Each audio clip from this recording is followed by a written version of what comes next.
بسم اللہ الرحمن الرحیم۔ السلام علیکم ورحمۃ اللہ وبرکاتہ۔ میرا نام عمران صادق ہے اور میں آپ کا اسلامیات کا ٹیچر ہوں۔ عزیز طلباء کرام، جیسا کہ آپ نے کل کے لیکچر میں پڑھا تھا رسالت پر ایمان یعنی رسولوں پر ایمان، آج ہم پڑھیں گے رسالت کے تقاضے۔ آج کا ہمارا ٹاپک ہے رسالت کے تقاضے۔ رسالت کے تقاضے سے مراد یہ ہے کہ جب ہم رسولوں پر ایمان لاتے ہیں تو ان کی جو رسالت ہوتی ہے وہ پھر ہم سے کیا مانگتی ہے، یعنی ہم نے پھر کیا کرنا ہوتا ہے۔ رسولوں پر ایمان لانے کے بعد ہم نے ان رسولوں کے ساتھ کیا کرنا ہوتا ہے، تو اس رسالت کے تقاضے کے درج ذیل پوائنٹس ہیں۔ سب سے پہلے ہم جس رسول پر ایمان لائے ہم نے اس سے محبت کرنی ہے۔ سب سے پہلے رسالت کا تقاضا کیا ہے کہ جب ہم رسولوں پر ایمان لائے تو پھر ہمارے اوپر اب یہ فرض ہو جاتا ہے کہ ہم ان سے محبت کریں۔ اگر ہم کہیں کہ ہم ایمان لائے ہیں مگر محبت ہم کسی اور سے کریں گے تو ہم رسالت کے تقاضوں کو پورا نہیں کر رہے ہوں گے۔ تو رسالت کا سب سے پہلا تقاضا یہ ہے کہ ہم رسول اللہ صلی اللہ علیہ وسلم سے محبت کریں۔ اس کے بعد جب ہم محبت کریں گے تو محبت کے بعد جو سب سے پہلا کام یہ ہوتا ہے کہ ہم تعظیم کریں رسول اللہ صلی اللہ علیہ وسلم کی۔ تعظیم کا مطلب ہوتا ہے ادب، یعنی جس سے ہم محبت کرتے ہیں ہم اسے کہیں کہ ہم تم سے محبت کرتے ہیں مگر تمہارا ادب نہیں کریں گے، تمہاری تعظیم نہیں کریں گے تو یہ بھی ہم جھوٹ کہہ رہے ہوں گے۔ تو یعنی اگر ہم محبت کریں گے تو تعظیم ہم سب سے پہلے کریں گے۔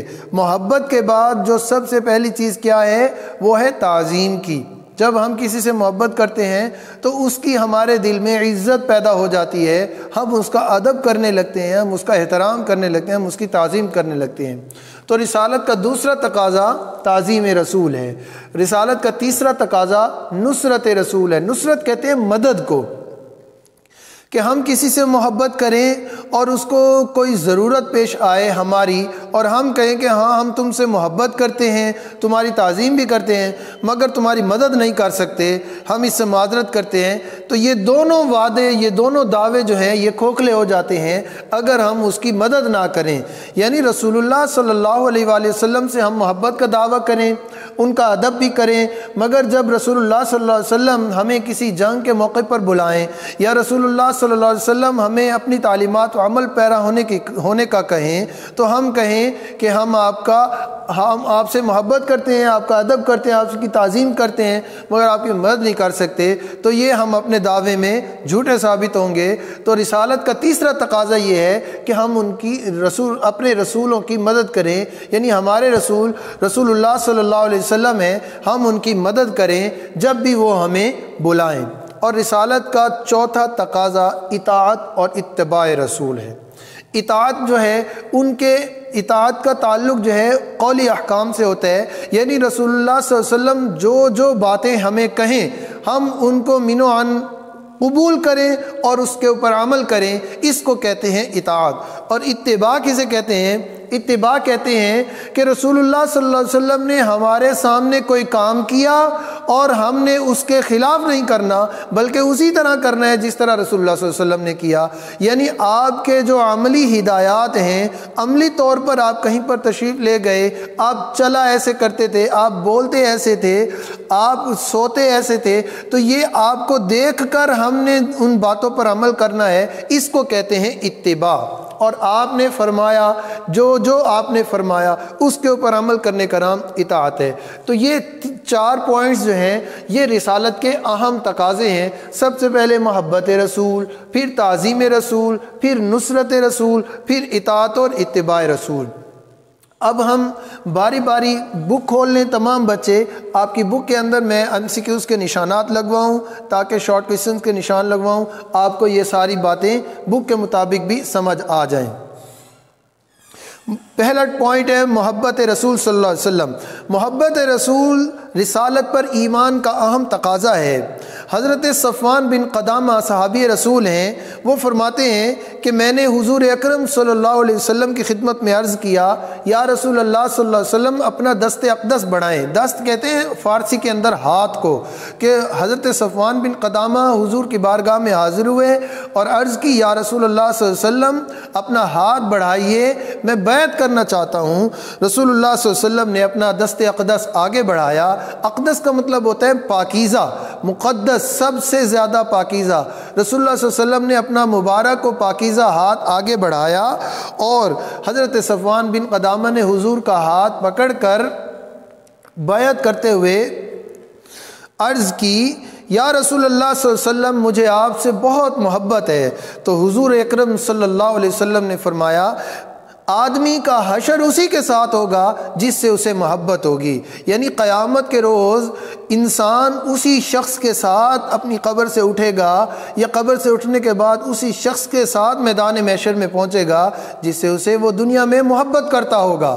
تو ہمیں اب دیکھنا ہوگا کہ ہم اپنی اس دنیا میں کس سے محبت کرتے ہیں، یہ سوچنا چاہیے ہمیں۔ اگر ہم اس دنیا میں کسی ایسے شخص کے ساتھ محبت کرتے ہیں جو ہمیں اللہ اور اس کے رسول سے دور کرتا ہو، تو قیامت کے روز بھی ہم اللہ اور اس کے رسول سے دور ہی ہوں گے، چونکہ جس سے محبت کرتے ہوں گے وہ دنیا میں ہمیں اللہ اور اس کے رسول سے دور رکھتا ہوگا، وہ یقیناً قیامت میں بھی اللہ اور اس کے رسول صلی اللہ علیہ وسلم سے دور ہوگا، ہم بھی اسی کے ساتھ ہوں گے۔ لہٰذا حضور اکرم صلی اللہ علیہ وسلم کی اس حدیث سے پتہ چلتا ہے کہ انسان کا قیامت کے روز اسی کے ساتھ حشر ہوگا جس سے وہ اس دنیا میں محبت کرتا ہوگا۔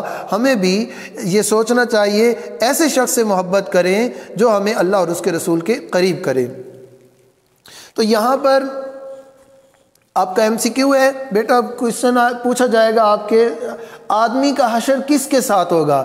اس کے 4 آپشن ہوں گے، جس سے وہ باتیں کرتا ہوگا، جس کے ساتھ وہ اٹھتا بیٹھتا ہوگا، جس کے ساتھ وہ کھاتا پیتا ہوگا، یا جس سے اسے محبت ہوگی۔ تو آپ نے ٹیک اس کے اوپر کرنا ہے، کس کے اوپر؟ جس سے اسے محبت ہوگی۔ یہ آپ کا پہلا MCQ ہو گیا۔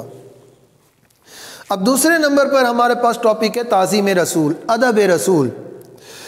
تعظیم رسول صلی اللہ علیہ وآلہ وسلم، رسالت کا دوسرا تقاضا تعظیم رسول صلی اللہ علیہ وسلم کو قرار دیا گیا ہے۔ قرآن مجید میں اللہ تعالیٰ کا ارشاد ہے، جو لوگ آپ صلی اللہ علیہ وسلم پر ایمان لائیں، آپ کی تعظیم کریں، آپ کی مدد کریں اور اس نور کی پیروی کریں جو آپ صلی اللہ علیہ وسلم کے ساتھ اتارا گیا ہے، وہی لوگ کامیاب ہونے والے ہیں۔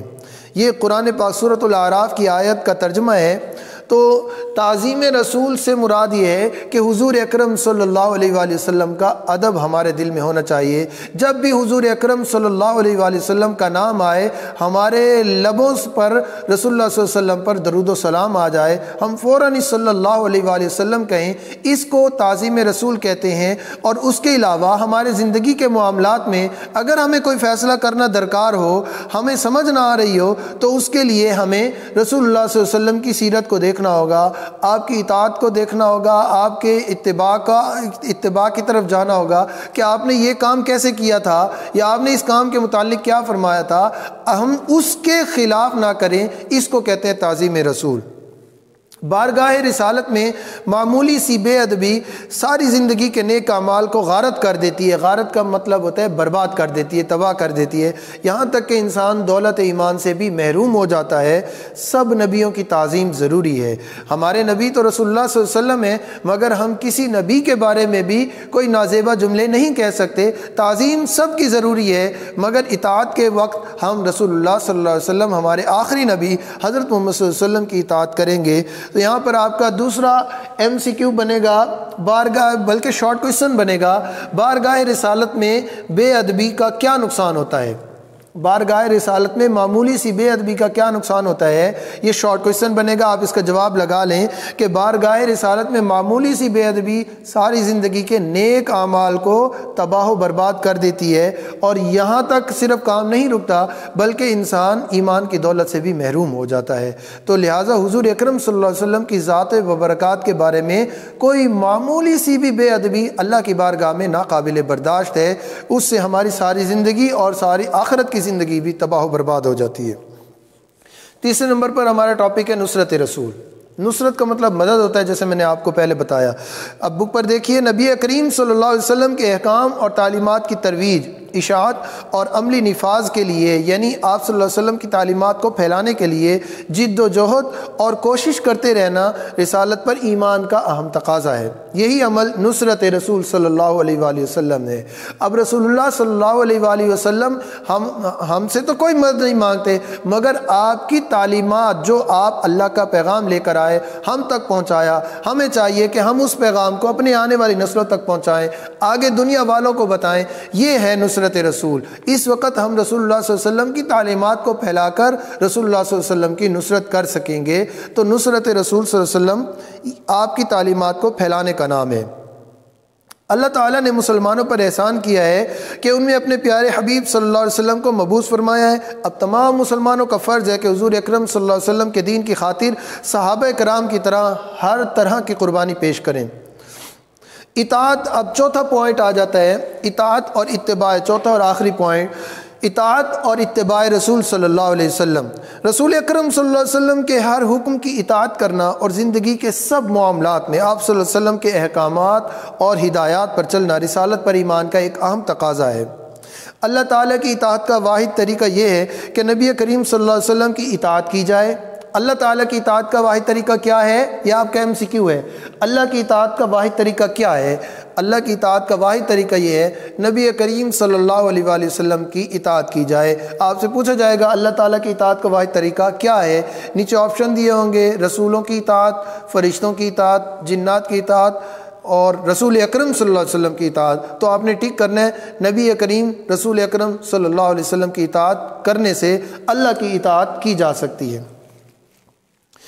اللہ تعالیٰ کا ارشاد ہے، اے مومنو اللہ کی اطاعت کرو اور اس کے رسول کی اطاعت کرو۔ یہ بھی آپ کا شارٹ کوئسچن بن سکتا ہے، اطاعت رسول کے متعلق قرآنی آیت کا ترجمہ لکھیں۔ تو آپ کے اس ٹاپک کے اندر 2 آیات لکھی ہیں، آپ ان دونوں میں سے کوئی بھی لکھ سکتے ہیں، دونوں اطاعت رسول کے متعلق ہیں۔ جیسے کہ ایک آیت یہ ہے، اے مومنو اللہ کی اطاعت کرو اور اس کے رسول کی اطاعت کرو، یہ سورۃ النساء کی آیت ہے۔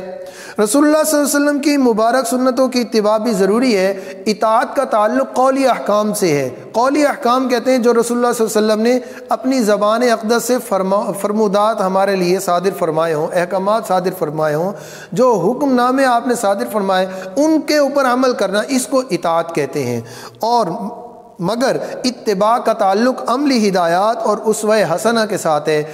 اتباع کا تعلق عملی ہدایات، عملی ہدایات سے مراد یہ ہے کہ رسول اللہ صلی اللہ علیہ وسلم نے ہمارے سامنے، صحابہ کرام کے سامنے جو جو کام کر کے دکھائے ان کی اتباع کرنا، ان کاموں کو ایز اٹ از کرنا جس طرح رسول اللہ صلی اللہ علیہ وسلم نے کیا، اس کو کہتے ہیں اتباع۔ اطاعت کا تعلق قولی احکام سے ہے اور اتباع کا تعلق عملی ہدایات سے ہے۔ یہ بھی دونوں آپ کے MCQ ہیں۔ اطاعت کا تعلق کس چیز سے ہے؟ قولی احکام سے، اور اتباع کا تعلق عملی ہدایات سے ہے۔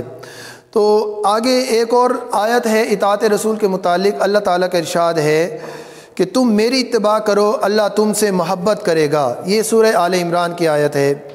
رسالت پر صحیح ایمان، ہاں جی یہ آپ سے MCQ بھی ہے۔ اطاعت کا تعلق کس سے ہے؟ اطاعت کا تعلق قولی احکام سے ہے اور اتباع کا تعلق عملی ہدایات سے ہے۔ رسالت پر صحیح ایمان کے حامل وہی لوگ ہیں جو رسالت کے تقاضوں کو پورا کرتے ہیں۔ رسالت کے تقاضوں کو پورا کرنے سے صحیح ایمان نصیب ہوتا ہے۔ رسالت کے تقاضوں کو پورا کرنے سے صحیح ایمان نصیب ہوتا ہے۔ اس لیے سب مسلمانوں کو چاہیے کہ رسالت کے تقاضوں کو عملی طور پر اپنائیں۔ دنیا اور آخرت میں کامیابی اور سرخ روئی رسالت کے تقاضوں پر عمل کرنے سے ہے۔ ہمیں چاہیے کہ ہم اسلام کے عالمگیر اور آفاقی پیغام کو ساری دنیا تک پہنچانے کی کوشش کریں۔ تو پیارے بچوں، یہ تھا ہمارا آج کا لیکچر۔ اس کے اندر یہ میں نے MCQ بنائے ہیں، یہ آپ کا کلاس ورک ہے۔ آپ نے کاپی کے اندر یہ لکھنے ہیں، یہ MCQs لکھنے ہیں اور ان کے جوابات بھی لکھنے ہیں۔ یہ آپ کا کلاس ورک ہو گیا اور یہ آپ کا آج ٹاپک تھا۔ آپ کے گھر کا کام یہ ہے مختصر سوالات لکھنے ہیں کہ محبت رسول پر حدیث پاک کا کوئی سا ترجمہ لکھیں جو میں نے آپ کو بتایا۔ آدمی کا حشر اس کے ساتھ ہوگا، آدمی کا حشر اس کے ساتھ ہوگا جس سے وہ محبت کرتا ہوگا۔ دوسرا سوال ہے بارگاہ رسالت میں بے ادبی کا کیا نقصان ہوتا ہے کہ انسان کی ساری زندگی کے نیک اعمال برباد ہو جاتے ہیں، یہاں تک انسان دولت ایمان سے بھی محروم ہو جاتا ہے۔ اور تیسرا سوال یہ ہے کہ رسالت کے تقاضوں کو پورا کرنے سے کیا حاصل ہوتا ہے، کیا فائدہ ہوتا ہے؟ رسالت کے تقاضوں کو پورا کرنے سے انسان کو صحیح ایمان نصیب ہوتا ہے۔ یہ تھا ہمارا آج کا لیکچر۔ تو پیارے بچوں، آپ کو اگر کوئی چیز سمجھ نہ آئی ہو، کوئی کنفیوژن ہو رہی ہو، تو آپ میرے پرسنل کانٹیکٹ نمبر پر رابطہ کر سکتے ہیں اور پوچھ سکتے ہیں۔ اللہ تعالیٰ ہم سب کا حامی و ناصر ہو۔ السلام علیکم ورحمۃ اللہ وبرکاتہ۔